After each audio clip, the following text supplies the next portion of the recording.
الحمد لله نحمده ونستعينه ونستغفره ونؤمن به ونتوكل عليه ونعوذ بالله من شرور أنفسنا ومن سيئات أعمالنا من يهده الله فلا مضل له ومن يضلله فلا هادي له ونشهد أن لا إله إلا الله وحده لا شريك له ونشهد أن سيدنا ومولانا محمدا عبده ورسوله أما بعد فأعوذ بالله من الشيطان الرجيم بسم الله الرحمن الرحيم يا أيها الذين آمنوا اتقوا الله وكونوا مع الصادقين وقال الله سبحانه وتعالى في موضع آخر يا أيها الذين آمنوا اتقوا الله وقولوا قولا سديدا يصلح لكم أعمالكم ويغفر لكم ذنوبكم ومن يطع الله ورسوله فقد فاز فوزا عظيما صدق الله العظيم.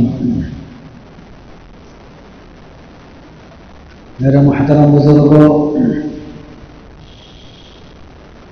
اللہ تعالیٰ کا ہم سب پر بے انتہا احسان اور کرم ہے کہ اللہ تعالیٰ نے ہم سب کو ایمان کی دولت سے نوازا اور اللہ تعالیٰ نے ہم سب پر بے شمار نعمتوں کا نزول کیا کہ اتنی نعمتیں اللہ تعالیٰ کی ہم پر برس رہی ہیں کہ اگر ہم ان کو شمار کرنے لگیں تو ہم ان کو شمار نہیں کر سکتے. بے شمار نعمتیں ہیں. قرآن کریم میں اللہ تعالیٰ نے ارشاد فرمایا وَإِن تَعُدُّوا نِعْمَةَ اللَّهِ لَا تُحْصُوهَا کہ اگر تم اللہ تعالیٰ کے احسانات کو، اللہ تعالیٰ کی نعمتوں کو شمار کرنے لگو تو تم شمار نہیں کر سکتے. اور ہر نعمت پر اللہ تعالیٰ کا شکر کرنا ضروری ہے.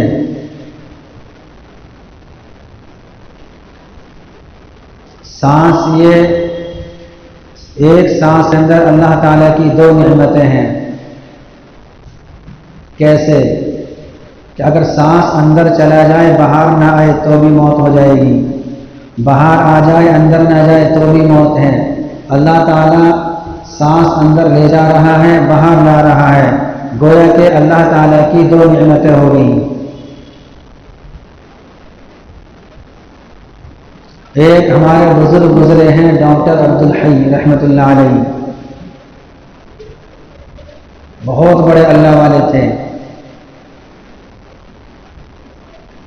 حضرت مولانا اشرف علی صاحب تھانوی رحمۃ اللہ علیہ کے اجل خلفاء میں سے ہیں، اور پڑوس ملک کے مفتی تقی عثمانی صاحب دامت برکاتہم العالیہ جو آج کے زمانے کے بڑے علماء میں سے ہیں، وہ لکھتے ہیں ایک جگہ کے بچپن کی بات ہے، میں اپنے نانا کے یہاں گیا ہوا تھا تو کیا دیکھتا ہوں کہ رات کو بستر پر جانے کے بعد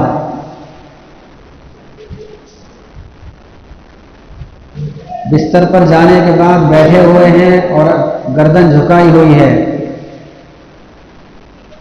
اور بار بار اللہم لک الحمد ولک الشکر یہ پڑھتے جا رہے ہیں. میں نے معلوم کیا کہ حضرت یہ کیا؟ تو فرمایا کہ دن بھر کتنے سارے ہم نے کام کیے، اللہ تعالیٰ کی کتنی ساری نعمتیں ہم پر برسی، تو ان کو یاد کر کر کے اللہ تعالیٰ کی نعمتوں پر شکر ادا کر رہا ہوں. تو سانس کے اندر یہ دو نعمتیں ہیں. اگر آدمی اللہ تعالیٰ کی ہر نعمت کا شکر ادا کرنا چاہے تو شکر ادا نہیں کر سکتا ہے. وہ سانس جیسی اہم نعمت کا ہی شکر ادا نہیں کر سکتا ہے. وہ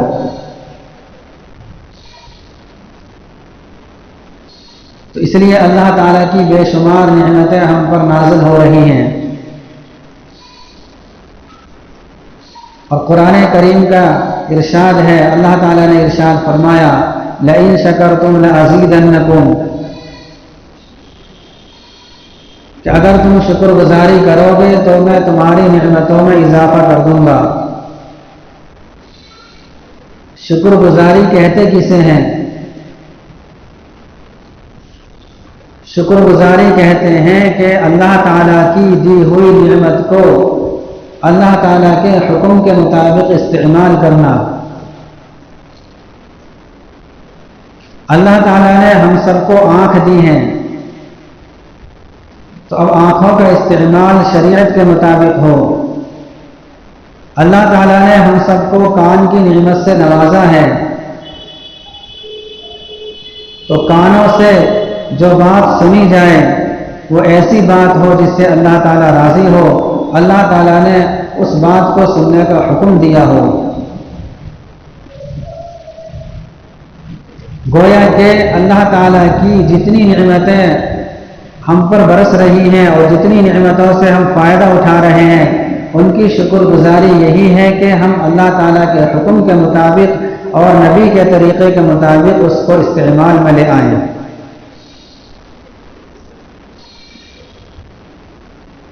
اور قرآن کریم میں اللہ تعالیٰ نے ارشاد فرمایا یا ایھا الذین آمنوا اتقوا اللہ وکونوا مع الصادقین، اور ایک جگہ ارشاد فرمایا یا ایھا الذین آمنوا اتقوا اللہ وقولوا قولا سدیدا، کہ اے ایمان والو تم اللہ تعالیٰ سے ڈرو اور سچوں کے ساتھ رہو. اور دوسری جگہ ارشاد فرمایا اے لوگوں جو ایمان لے آئے اور تم لوگ سچی بات کہو، اے ایمان والو تم لوگ سچی بات کہو. اللہ تعالیٰ نے جگہ جگہ یہ ارشاد فرمایا کہ سچائی کو لازمی پکڑ لو.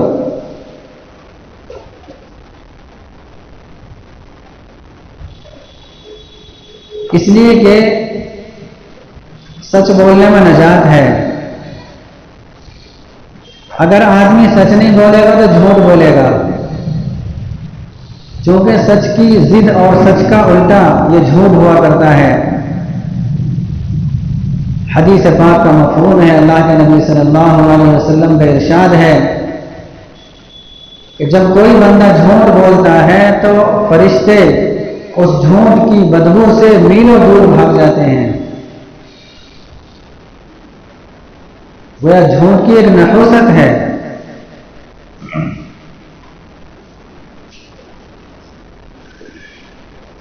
جس کی نحوست کی وجہ سے فرشتے میلوں دور بھاگ جاتے ہیں. اس لیے ہم سب کو چاہیے کہ ہم اللہ تعالیٰ سے توبہ کرتے رہیں، چونکہ غلطیاں ہوتی ہیں. حدیث پاک کا مفہوم ہے کہ ہر انسان خطاوار ہے، کل بنی آدم خطاؤن، کہ ہر انسان سے غلطی ہوتی ہے، لیکن بہترین خطاوار اور بہترین غلطی کرنے والا وہ ہے جو توبہ بھی کر لے. غلطی تو ہوگی، چونکہ انسان ہمارے جو جد امجد ہیں حضرت آدم علیہ السلام، ان سے بھی چوک ہوئی ہے، بھول ہو گئی ہے ان سے بھی، تو غلطی تو انسانوں سے ہی ہوگی. اگر غلطی نہ ہوتی تو پھر اللہ تعالیٰ کی تو صفت ہے غفار کی، معاف کرنے کی، اس صفت کا ظہور کب ہوتا؟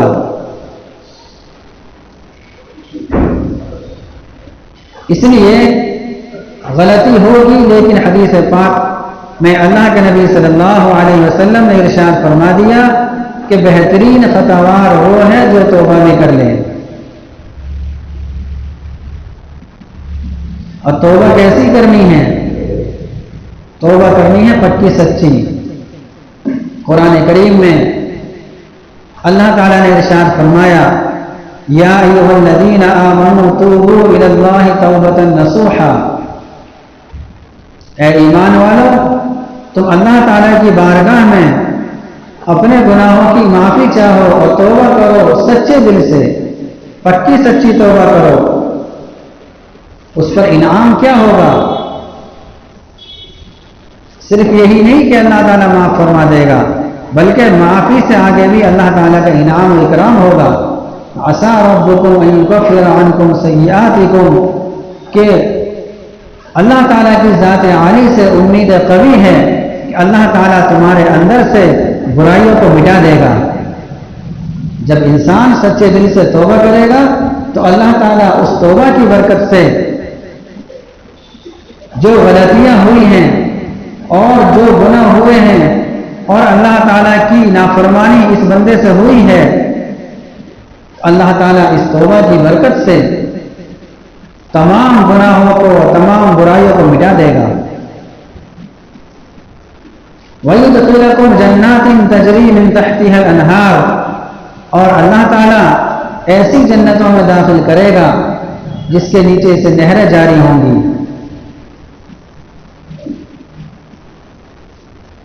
اور آگے ارشاد فرمایا یوم لا یخزی اللہ النبی والذین آمنوا معہ، اور اللہ تعالیٰ قیامت کے دن اپنے نبی پاک صلی اللہ علیہ وسلم کو اور ایمان والوں کو جنہوں نے توبہ کی ہے ان کو ذلیل اور رسوائی کرے گا. نورہم یسعی بین ایدیہم وبایمانہم، اور ان کا نور، ان کی روشنی ان کے سامنے ان کے دائیں طرف چلتی ہوگی، ان کا نور دوڑ رہا ہوگا. اور یہ بندے اللہ تعالیٰ سے دعا کریں گے ربنا اتمم لنا نورنا واغفر لنا، اے ہمارے پروردگار آپ ہمارے نور کو، ہماری روشنی کو مکمل کر دیجئے اور ہمیں معاف کر دیجئے. اور حدیث پاک میں ہے التائب من الذنب کمن لا ذنب لہ، کہ توبہ کرنے والا ایسا ہے جیسا کہ اس نے گناہ کیا ہی نہیں. اور اللہ تعالیٰ بندے کی توبہ سے، اور جب بندہ اللہ کی بارگاہ میں رجوع کرتا ہے اور اللہ تعالیٰ سے فریاد کرتا ہے تو اللہ تعالیٰ بے انتہا خوش ہوتا ہے. اس لیے ہم سب کو چاہیے کہ ہم اللہ تعالیٰ کی بارگاہ میں اپنے گناہوں کی معافی چاہتے رہیں. اور ایک جگہ ارشاد فرمایا استغفروا ربکم انہ کان غفارا. حضرت نوح علیہ السلام نے جب اپنی قوم کو سمجھایا تو حضرت نوح علیہ السلام نے فرمایا، حضرت نوح علیہ السلام کا قول نقل کیا ہے اللہ تعالیٰ نے سورہ نوح کے اندر کہ حضرت نوح علیہ السلام نے فرمایا کہ میں نے ان سے یہ بھی کہا کہ تم لوگ اللہ تعالیٰ سے استغفار کرو. استغفار کہتے ہیں گناہوں کی معافی چاہنا. استغفروا ربکم انہ کان غفارا، کہ تم اللہ تعالیٰ سے استغفار کرو، اپنے گناہوں کی معافی چاہو، اللہ تعالیٰ گناہ بخشنے والا ہے. یرسل السماء علیکم مدرارا، جو آدمی استغفار کا اہتمام کرتا ہے تو پھر اس کا نتیجہ کیا ہوگا؟ جب بندے استغفار کا اہتمام کریں گے، گناہوں سے توبہ کریں گے اور اللہ تعالیٰ کی نافرمانی سے بچیں گے تو اس کا نتیجہ یہ ہوگا کہ اللہ تعالیٰ آسمانوں سے بارشیں برسائیں گے. یرسل السماء علیکم مدرارا، کہ اللہ تعالیٰ آسمانوں سے موسلا دھار بارش برسائیں گے. وَيُمْدِدُكُمْ بِأَمْوَالٍ وَبَنِينَ، اور اللہ تعالیٰ تمہاری مدد فرمائیں گے مال کے ذریعے سے، اولاد کے ذریعے سے. اس سے پتہ چلا کہ جب آدمی استغفار کرتا ہے، ایک تو اللہ تعالیٰ موسم کو خوشگوار فرما دیتے ہیں. آج موسم خوشگوار نہیں رہتا، بارشیں بے موسم آتی ہیں، چونکہ اللہ تعالیٰ نے خود ارشاد فرما دیا وما اصابکم من مصیبت فبما کسبت ایدیکم، کہ جو تم پر مصیبتیں اور حوادثات نازل ہوتے ہیں وہ سب تمہارے کرتوتوں کی بنیاد پر ہوتے ہیں. آسمان کے اندر 2 دروازے ہیں، نیچے سے اعمال جاتے ہیں ان دروازوں سے، اور اوپر سے اللہ تعالیٰ کے فیصلے نازل ہوتے ہیں. اگر ہمارے اعمال اچھے جائیں گے تو اوپر سے فیصلے ہمارے مطابق ہوں گے. ایک حدیث پاک کا مفہوم ہے کہ بندے جب میری مان کر زندگی گزارتے ہیں اور مجھ کو راضی کرنے کی فکر کر لیں گے تو میں بارشیں برساؤں گا رات میں، اور اتنی آسانی سے اتنی عافیت کے ساتھ بارش برساؤں گا کہ میرے بندوں کی آنکھ بھی نہیں کھلیں گی، یعنی ان کی نیند میں خلل نہیں پڑے گا. اور دن کے اندر موسم کو خوشگوار کر دوں گا تاکہ میرے بندے اپنے کاروبار میں لگ جائیں. رات میں بارشیں ہوں گی اور کیسی کہ نہ بادل کی گرج ہوگی اور بندوں کی نیند میں خلل نہیں پڑے گا. یہ اللہ تعالیٰ خود ارشاد فرماتے ہیں، حدیث پاک کا مفہوم ہے. اور دن کے اندر موسم کو خوشگوار کر دیں گے، سورج نکال دیں گے تاکہ بندے اپنے کاروبار میں مشغول ہو جائیں. تو جب بندہ استغفار کرے گا تو اللہ کی طرف سے انعامات کی بارش ہوئی. حالات بندوں کے مطابق بنیں گے اور مسلمانوں کے مطابق حالات بن جائیں گے. حالات کا بنانا اور حالات کا بگاڑنا گویا کہ اللہ تعالیٰ نے مسلمانوں کے اعمال میں منحصر کر دیا ہے. اگر ہم سب یہ چاہتے ہیں کہ اللہ تعالیٰ کی طرف سے فیصلے ہمارے حق میں ہوں اور پوری دنیا کے اندر ماحول اور حالات ٹھیک ٹھاک ہو جائیں، امن و امان کا ماحول قائم ہو جائے، ساری پریشانیاں دور ہو جائیں، تو ہمارے لیے ضروری ہے کہ ہم اپنے اعمال کو درست کریں، سچائی کو لازمی کے ساتھ پکڑ لیں. آج جھوٹ بولنا بہت عام ہو گیا ہے، بلکہ اگر یہ کہا جائے کہ جھوٹ کو آج کل عیب ہی نہیں سمجھ رہے تو کوئی غلط بات نہیں ہوگی. ذرا سی بات پر جھوٹ جیسا گناہ کبیرہ کا ارتکاب ہم لوگ کر لیتے ہیں. یہ جھوٹ بولنا یہ گناہ کبیرہ ہے، اتنا سخت گناہ ہے کہ فرشتے اس کی بدبو سے میلوں دور بھاگ جاتے ہیں. تو اس لیے ہم سب کو چاہیے کہ ہم اللہ تعالیٰ کی فرما برداری اور اللہ تعالیٰ کی اطاعت کو لازمی پکڑ لیں. اللہ تعالیٰ نے جن احکامات کو ہمارے اوپر لازم کیا ہے اور جن چیزوں کا ہمیں حکم دیا ہے اور جن چیزوں کا ہمیں پابند بنایا ہے، ہم ان کو مضبوطی سے تھامیں، اور جن چیزوں سے ہمیں بچنے کے لیے کہا ہے اور جن چیزوں سے ہمیں روکا ہے قرآن حدیث کی روشنی میں، تو ہم ان چیزوں سے بچیں. اللہ تعالیٰ نے قرآن کریم میں جگہ جگہ ارشاد فرمایا اقیموا الصلاۃ وآتوا الزکاۃ، کہ نماز قائم کرو. جگہ جگہ ارشاد فرمایا زکوٰۃ ادا کرو، نماز قائم کرو.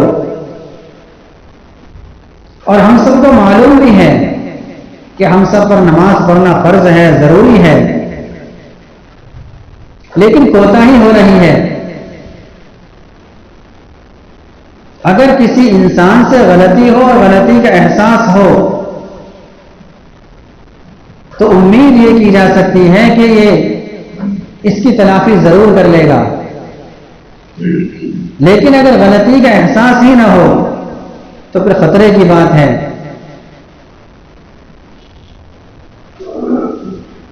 آج ہمیں غلطی کا احساس بہت کم رہ گیا ہے.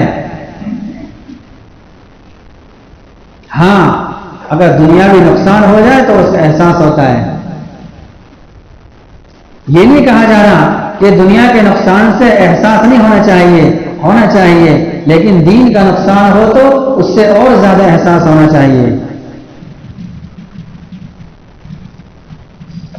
ہم سب یہ جانتے ہیں کہ جھوٹ بولنا گناہ ہے، بلکہ ہم ہی نہیں، دنیا کے جتنے بھی شعبے ہیں اور جتنے بھی فرقے ہیں اور جتنے بھی مذاہب ہیں، سب کے اندر جھوٹ بولنے کو برا سمجھا جاتا ہے. جھوٹ بولنے کو کوئی اچھا نہیں سمجھتا. ہماری تو شرعی تعلیم بھی یہی ہے کہ سچائی کو لازمی پکڑ لو اور جھوٹ سے بچو. تو ہم سب کو یہ چاہیے کہ ہم اب تک جو ہوا اس پر ہم اللہ تعالیٰ کی بارگاہ میں ندامت کے آنسو بہائیں اور اپنے گناہوں کی توبہ کریں، اللہ تعالیٰ سے معافی مانگیں. اللہ تعالیٰ غفار ہے، معاف کر دے گا. اور جب ہم سچے دل سے معافی مانگیں گے تو اللہ تعالیٰ ہمیں ضرور معاف فرمائے گا. اور سچے دل سے جب ہم معافی مانگیں گے تو پھر ہمیں آئندہ گناہوں سے بچنے کی بھی اللہ تعالیٰ توفیق دے دیں گے. تو اللہ تعالیٰ ہمیں معاف بھی کر دے گا اور ساتھ ساتھ اللہ تعالیٰ ہماری بگڑی کو بنا دے گا. تو اس لیے ہم سب کو چاہیے کہ ہم اپنی زندگی کو بنائیں اور اللہ تعالیٰ سے معافی تلافی کریں اور شریعت کے مطابق اپنی زندگی کو ہم بنانے کی ابھی سے فکر کریں، اس لیے کہ موت کا کوئی بھروسہ نہیں. اللہ تعالیٰ ہم سب کو ان تمام باتوں پر اخلاص کے ساتھ عمل کرنے کی توفیق نصیب فرمائے. آمین. وآخر دعوانا الحمد للہ رب العالمین.